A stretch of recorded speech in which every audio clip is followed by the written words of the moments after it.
बिस्मिल्लाहिर्रहमानिर्रहीम।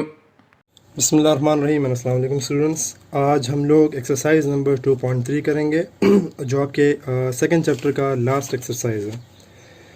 इस एक्सरसाइज में हम लोगों ने सबसे पहले चंद प्रॉपर्टीज़ पढ़नी है। ये प्रॉपर्टीज़ आप लोग पहले क्लासेस में भी पढ़ चुके हैं। ये प्रॉपर्टीज़ आपके पास बार बार आएंगी मुख्तलिफ़ चीज़ों के लिए। होल नंबर्स के लिए आप लोग लास्ट क्लास में 6th क्लास में पढ़ चुके हैं।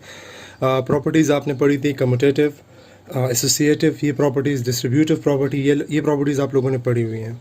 अब यहाँ पर भी हम लोगों ने यही प्रॉपर्टीज़ पढ़नी है, लेकिन हम लोगों ने अब किसके लिए करना है? रेशनल नंबर्स के लिए। तब आप लोगों ने होल नंबर्स के लिए पढ़ा था। अब हम लोग इस चैप्टर में, इस एक्सरसाइज में हम लोग किसके लिए पढ़ेंगे? रेशनल नंबर्स के लिए। सो पहले रफली प्रॉपर्टीज़ को लिख लेते हैं, उसके बाद जो है एक्सरसाइज स्टार्ट करते हैं। पहली प्रॉपर्टी आपके पास कम्यूटेटिव प्रॉपर्टी है। कम्यूटेटिव आपके पास दो प्रॉपर्टीज़ हैं, एक आपके पास एडिशन के लिए है और एक आपके पास मल्टीप्लिकेशन के लिए है। एडिशन के लिए कम्यूटेटिव प्रॉपर्टी ये है कि अगर आपके पास कोई से भी दो रेशनल नंबर्स हों, इन केस 1/2, 1/4 हो, और इन दोनों की जगह आप चेंज कर लें, मतलब पहले 1/4 लिख लें और फिर 1/2 लिख लें, इन दोनों का जो आंसर होगा आपके पास क्या आएगा? एग्जैक्टली सेम आएगा। हल करेंगे हम लोग वैसे भी एक्सरसाइज में, तो यहाँ पर हल करने की ज़रूरत नहीं है। सही है। ये कम्यूटेटिव प्रॉपर्टी कौन सी है? With respect to addition. इस तरह मल्टीप्लिकेशन में रेशनल नंबर्स के लिए कम्यूटेटिव प्रॉपर्टी क्या होगी कि अगर दो फ्रैक्शंस को आप या फिर दो रेशनल नंबर्स को आप मल्टीप्लाई करते हैं, या चेंज कर ले, चलें 6 कर लें, फिर इन दोनों की जगह चेंज करके इन दोनों को मल्टीप्लाई करें, स्टिल आपके पास दोनों साइड का आंसर क्या आएगा? एग्जैक्टली सेम आएगा। तो ये आपके पास है commutative property with respect to addition for rational numbers and commutative property with respect to multiplication for rational numbers. एक और प्रॉपर्टी आप लोगों ने पढ़ी हुई है and that is associative property. अब वो क्या है? Second one is associative property. Associative property भी आपके पास दो हैं, एक एडिशन के लिए और एक सब्ट्रैक्शन के लिए। एडिशन के लिए है कि अगर आप एक रेशनल नंबर को प्लस करते हैं ऑलरेडी दो नंबर्स के एडिशन के साथ, दो रेशनल नंबर्स के एडिशन के साथ, यानी मतलब ब्रैकेट्स वाले हिस्से को आप पहले हल करें, इन दोनों को प्लस करें और उसके आंसर को फिर आप इस फ्रैक्शन के साथ प्लस कर दें, आपके पास ये एग्जैक्टली सेम होगा अगर आप फर्स्ट 2 को पहले प्लस कर दें और उसके साथ थर्ड 1 को प्लस करें। सही है। ये आपके पास है एसोसिएटिव प्रॉपर्टी या associative law with respect to addition. And similarly आपके पास मल्टीप्लिकेशन का भी होगा। Multiply by 1/4 is equal to 1/2 multiply by 1/3 in brackets and multiply by 1/4। सही है जी। ये आपके पास क्या हो गया? Associative law with respect to multiplication for rational numbers. तो ये दो लॉज हम लोग पढ़ेंगे, प्रॉपर्टीज़ पढ़ेंगे यहाँ पर। एक और प्रॉपर्टी है आपके पास पढ़ी हुई आप लोगों ने, डिस्ट्रीब्यूटिव। डिस्ट्रीब्यूटिव को भी देख लें। डिस्ट्रीब्यूटिव प्रॉपर्टी में आप लोगों ने पढ़ा भी है ये चीज़। इसमें दो प्रॉपर्टीज़ होती हैं, एक होता है आपके पास मल्टीप्लिकेशन ओवर एडिशन और एक होता है आपके पास एडिशन ओवर मल्टीप्लिकेशन। दोनों में होता फ़र्क क्या है? फ़र्क यह है कि अगर आपके पास एक फ्रैक्शन आपके पास मल्टीप्लाई हो रहा है दो फ्रैक्शंस की एडिशन पे, इसमें दोनों साइंस यूज़ होते हैं। अच्छा, डिस्ट्रीब्यूटिव में दो लॉज हैं। पहला लॉ ये है आपके पास कि अगर मल्टीप्लिकेशन, एक फ्रैक्शन मल्टीप्लाई हो रहा है दो फ्रैक्शंस की एडिशन के, तो ये इक्वल होगा आपके पास पहला फ्रैक्शन जो है आपके पास, ये रेशनल नंबर, ये मल्टीप्लाई बाय 1/3, जो अब यहाँ पर ब्रैकेट्स में जो आपके पास पहला रेशनल नंबर होगा। फिर आपने ये वाला साइन यूज़ करना है प्लस, फिर अगेन 1/2 लिखेंगे आप, and this will be again multiplied by the next number 1/4। ये आपके पास क्या है? Distributive law. जिसमें देखें यहाँ साइन जो पहले आएगा उसको पढ़ेंगे भी इस तरह, distributive law with respect to multiplication over addition, इसको इस तरह पढ़ेंगे। इसी तरह दूसरा, अगर आपके पास एक फ्रैक्शन ऐड हो रहा है दो फ्रैक्शंस की मल्टीप्लिकेशन पे, आप किस तरह लिखेंगे इसको देखते जाएं। ये वाला साइन पहले यूज़ होगा तो 1/2 प्लस होगा एक फ्रैक्शन के साथ, फिर आपने ये वाला साइन यूज़ करना है मल्टीप्लिकेशन, एंड अगेन पहला फ्रैक्शन अगेन ऐड होगा इस लास्ट वाले के साथ। इसको आप किस तरह पढ़ेंगे? Distributive law with respect to, या distributive property with respect to addition over multiplication. सही है जी। तो दोनों का खास, अगर आपको कहीं दिया हो कि एक क्वेश्चन में दिया जाए कि डिस्ट्रीब्यूटिव प्रॉपर्टी प्रूफ करें, और आपको ये ना दिया हो कि मल्टीप्लिकेशन ओवर एडिशन मांग रहे हैं, एडिशन ओवर मल्टीप्लिकेशन मांग रहे हैं, फिर आपने दोनों प्रूफ करनी होती है। लेकिन अगर आपको दिया हो कि डिस्ट्रीब्यूटिव प्रॉपर्टी प्रूफ करें कौन सी वाली, मल्टीप्लिकेशन ओवर एडिशन, तो आप ऊपर वाले करेंगे, एडिशन ओवर मल्टीप्लिकेशन तो फिर आप नीचे वाला जो प्रॉपर्टी है वो प्रूफ करेंगे। सो ये चंद चीज़ें हैं इसमें, चंद प्रॉपर्टीज़ हैं इसमें जो हम लोग यूज़ करेंगे। लास्ट टॉपिक जो इसी एक्सरसाइज का हिस्सा होगा वो है कंपैरिजन में है। रेशनल नंबर्स को कंपेयर किस तरह कर सकते हैं कि इसमें से बड़ा कौन सा है, छोटा कौन सा है, इक्वल कौन सा, एक्सेट्रा एक्सेट्रा, उस पर थोड़ी सी बात कर लेते हैं। कंपैरिजन में बेसिक हम लोग 3 लॉ पढ़ेंगे, इक्वल, लेस देन और ग्रेटर देन। अगर आपके पास, ये तो खैर बेसिक है, अगर आपके पास एक ऐसा फ्रैक्शन हो जिसका आपके पास न्यूमरेटर एंड डिनोमिनेटर बिल्कुल सेम हो, न्यूमरेटर एंड डिनोमिनेटर क्या हो, दोनों सेम हो, तो ये आपके पास क्या होते हैं, दोनों फ्रैक्शन आपस में इक्वल कहलाते हैं। अगर आपके पास ऐसे 2 फ्रैक्शन ले लें जिसका न्यूमरेटर और डिनोमिनेटर इक्वल ना हो, दोनों इक्वल ना हो, सिर्फ और सिर्फ डिनोमिनेटर इक्वल हो, सिर्फ और सिर्फ क्या हो, डिनोमिनेटर इक्वल है, फिर आपको किस तरह पता चलेगा कि इन दोनों में इक्वल नहीं, इन दोनों में से कौन सा बड़ा है कौन सा छोटा है। ये फ्रैक्शन मेन चीज़ है, इसका टॉपिक मेन यही है आपके पास कि 2 फ्रैक्शन में से आपको बड़ा छोटा का किस तरह पता चलेगा अगर इनका ये दोनों बिल्कुल सेम ना हो और सिर्फ उनके डिनोमिनेटर सेम हो। तो तरीका इसका होता है कि जिस फ्रैक्शन के डिनोमिनेटर सेम होते हैं उसमें आप लोगों ने मालूम करने के लिए कि इसमें से कौन सा फ्रैक्शन बड़ा है छोटा है, आप न्यूमरेटर को कंपेयर करते हैं। इस तरह आप ऊपर न्यूमरेटर को देख लें, 3 क्या है आपके पास, 4 से छोटा है, तो इसी बात को यूज़ करते हुए आप क्या लिखेंगे कि 3/7 जो है ये छोटा है 4/7 से। बस समझ आई।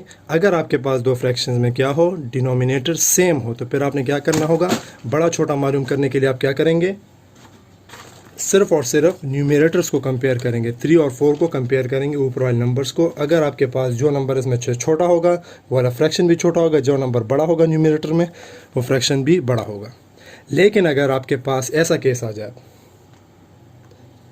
3 लिख लेते हैं 4 एंड 4 लिख लेते हैं 3, एक ऐसा फ्रैक्शन आ जाए जिसमें आपके पास ना न्यूमरेटर सेम और ना ही डिनोमिनेटर सेम, फिर आप लोगों को किस तरह पता चलेगा कि इनमें से कौन सा फ्रैक्शन बड़ा है कौन सा छोटा है। इसके लिए फिर आप लोगों ने ये करना होगा, बहुत ही सिंपल सा तरीका ये जो नीचे वाले नंबर्स हैं इनको आप लोगों ने सेम करना होगा। जिस तरह यहाँ पर डिनोमिनेटर सेम है, इन दोनों के डिनोमिनेटर को भी सेम करना होगा। सेम करने के लिए आप क्या करेंगे, सबसे पहले नीचे वाले नंबर्स का एलसीएम मालूम करेंगे। 4 और 3 का एलसीएम क्या होगा, एक ऐसा नंबर जो 4 और 3 दोनों के टेबल में भी आता है और सबसे छोटा वो कौन सा है, 12 है। अब बता दें 4 के टेबल में 12 किस टाइम आता है, 3 टाइम। तो इस फ्रैक्शन के साथ आपने क्या करना है, 3 मल्टीप्लाई करना है, इस तरह ऊपर भी 3 मल्टीप्लाई, नीचे भी 3 मल्टीप्लाई, 3 3 जार 9, 4 3 जार 12। ये हो गया एक फ्रैक्शन आपके पास, ये वाला। इस दूसरा फ्रैक्शन 3 के टेबल में 12 किस टाइम आता है, 4 टाइम। तो इस फ्रैक्शन के साथ आप क्या करेंगे, ऊपर भी 4 मल्टीप्लाई, नीचे भी 4 मल्टीप्लाई, 4 4 जार 16, 3 4 जार 12। ये 2 फ्रैक्शन आ गया। अब इन दोनों को कंपेयर कर लें, 9/12 को और 16/12 को। आप देख लें वही तरीका जो इससे पहले हमने कर लिया।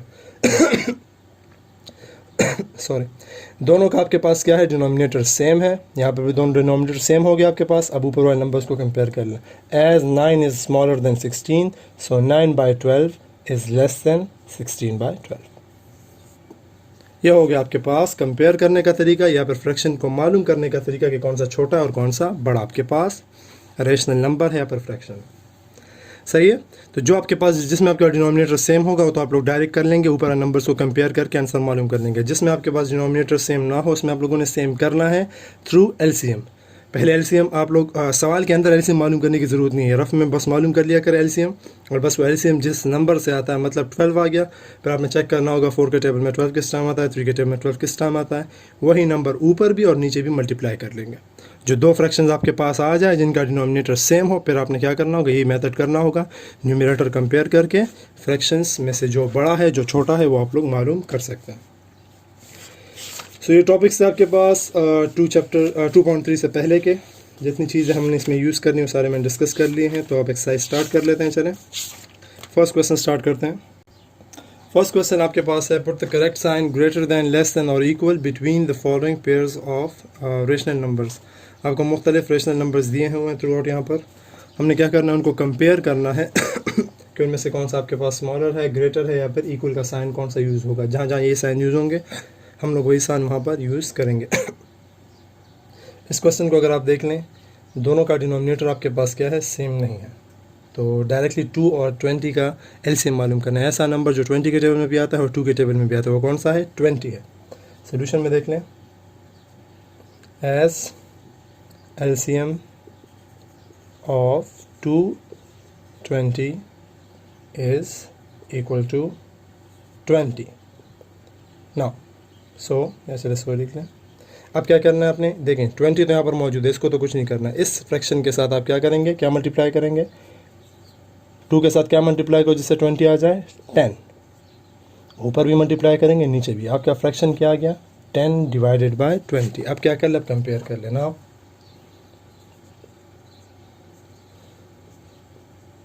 कंपेयर कर ले इसको और ये जो फ्रैक्शन आपको दिया हुआ है 15/20 को एंड 10/20 को। तो बस आप कंपेयर कर ले, दोनों में से किसका न्यूमरेटर छोटा है किसका बड़ा है वो लिख लें और आपके पास आंसर आ जाएगा।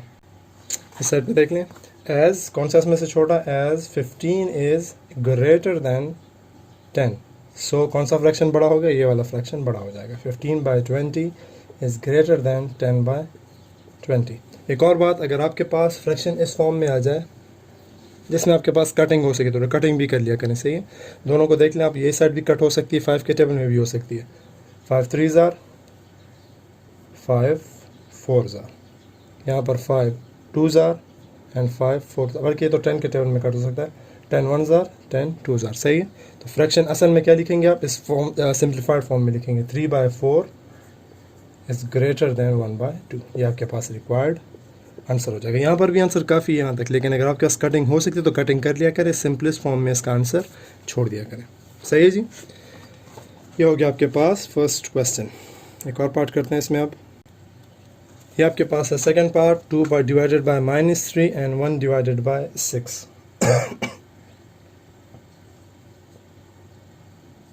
अब बता दें -3 के टेबल में और 6 के टेबल में दोनों में क्या आता है? 6 आ सकता है। इसके टेबल में भी 6 आ सकता है, इसके टेबल में भी 6 आ सकता है। अब किस तरह तो मैं बात बताता हूँ। अब लिखेंगे as LCM of -3 and 6 is equal to 6। ना इसके साथ देखें, यहाँ तो 6 मौजूद है, इसके साथ 6 नहीं है, इसके साथ हमने कुछ मल्टीप्लाई करना है। क्या मल्टीप्लाई करेंगे? देखें गौर से, अब इसमें साइंस को देखें। नीचे आपको +6 चाहिए, तो इधर से माइनस हमने ख़त्म करना है। क्या मल्टीप्लाई करेंगे? -2 मल्टीप्लाई करेंगे। 2 multiply by -2 -4 and minus minus plus and 3 2s are 6। अब कंपेयर कर लें।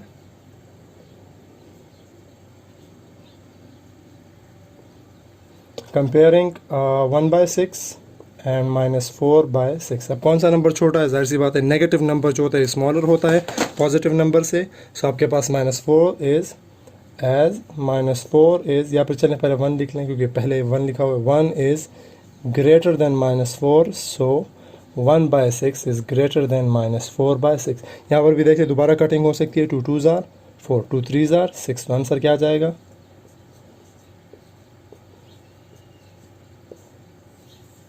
ये आपके पास रिक्वायर्ड आंसर हो गया इस क्वेश्चन का, सही है जी। आगे करते चलें। अच्छा जी, क्वेश्चन नंबर 3 4 आसान हो, आप लोग कर सकते हैं। क्वेश्चन नंबर 5 मैं कर रहा हूँ। इसमें आपके पास क्योंकि सिंगल नंबर है, फ्रैक्शन एक साइड में एक फ्रैक्शन दिया हुआ है, एक आपको एक सिंगल इंटीजर दिया हुआ है। तो इसमें पर आप क्या करेंगे? आपको ये बात बतानी चाहिए, हर नंबर जो है 1 पे डिवाइड होता है। कोई भी नंबर आप देख लें 1 पे डिवाइड करें कोई असर नहीं पड़ता। तो यहाँ पर -1 के नीचे हम लोग 1 लिख सकते हैं। आपके पास जो प्रॉपर फ्रैक्शन है वो क्या होगा? नीचे यहाँ पर क्या है? 1 मौजूद है। तो 1 और 3 का LCM क्या होगा? आप लिखेंगे एज LCM ऑफ 1 एंड 3। देखिए यहाँ पर नीचे 1 मौजूद है। किसी भी नंबर को 1 पे डिवाइड कर दो कोई चेंज नहीं आता है। साइड पे देख लें, चलें अगर मैं ले लूँ 5 को मैं कहता हूँ 1 पे डिवाइड करो, 1 के टाइम में 5 किस टाइम आता है? आंसर दोबारा क्या आ गया? दोबारा 5 आ गया। तो आपके पास चेंज इसमें नहीं आता। तो किसी भी नंबर को आप 1 पे डिवाइड कर सकते हैं। तो यहाँ पर नीचे आपके पास 1 मौजूद है। 1 और 3 का LCM क्या होगा? LCM of 1 and 3 is equal to again 3। अब यहाँ पर हमें नीचे 3 चाहिए, तो -1 डिवाइडेड बाय 1 के साथ क्या मल्टीप्लाई करेंगे? 3 मल्टीप्लाई करेंगे। -1 multiply by 3 divided by 1 multiply by 3, सही है। नीचे 1 मौजूद है ऑलरेडी। क्या आ गया आपके पास? -3 डिवाइडेड बाय 3। अब इन दोनों को कंपेयर कर लें, आपके पास रिक्वायर्ड आंसर आ जाएगा। ये सर मिटा देते हैं। Now comparing -2/3 and -3/3। तो देख लें कौन सा छोटा है। एज जो आपको पता होना चाहिए, जो नंबर आपके पास ये नेगेटिव नंबर में जितना नंबर आपके पास बड़ा होता है उतना ही वो छोटा होता जाता है। मतलब -2 इस वक्त बड़ा है और -3 क्या है? उससे छोटा नंबर है। नेगेटिव नंबर में बात होती है। पॉजिटिव में फिर आपके पास आम रूल होता है, जितना नंबर बड़ा होता है वही नंबर जितना बढ़ता जाता है उतना ही वो ग्रेटर होता जाता है। सो यहाँ पर आप क्या लिखेंगे? -3 को पहले लिख लेते हैं। यहाँ पर सारा क्वेश्चन में दिया -3 is less then -2 so -3/3 is less than -2/3। यहाँ पर कटिंग कर लें, 3 1 3 3 1 3, तो वहाँ क्या रह गया, -1 is less than -2/3। Main question है उसमें थोड़ा सा कंपेयर करना पड़ता है, मेन क्वेश्चन के साथ दोबारा इसको रिलेट करना पड़ता है। सही है, तो ये हो गया आपके पास इसका रिक्वायर्ड आंसर। क्वेश्चन नंबर 9 में कर रहा हूँ next one, 4 divided by -100 and -1 divided by 25। सो यहाँ पर भी देख लें, एलसीएम अगेन ले लें -100 का एंड 25 का, तो क्या होगा आपके पास,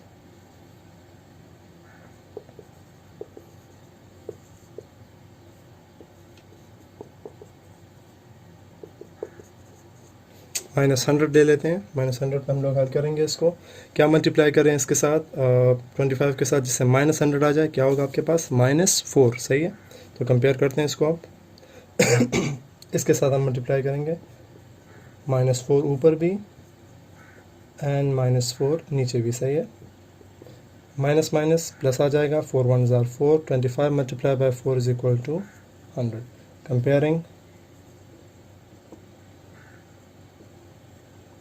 दोनों सेम ही आ गए, चलें, 4 divided by -100 and 4 divided by again -100, as 4 is equal to 4, so 4 divided by -100 is equal to 4 divided by -100।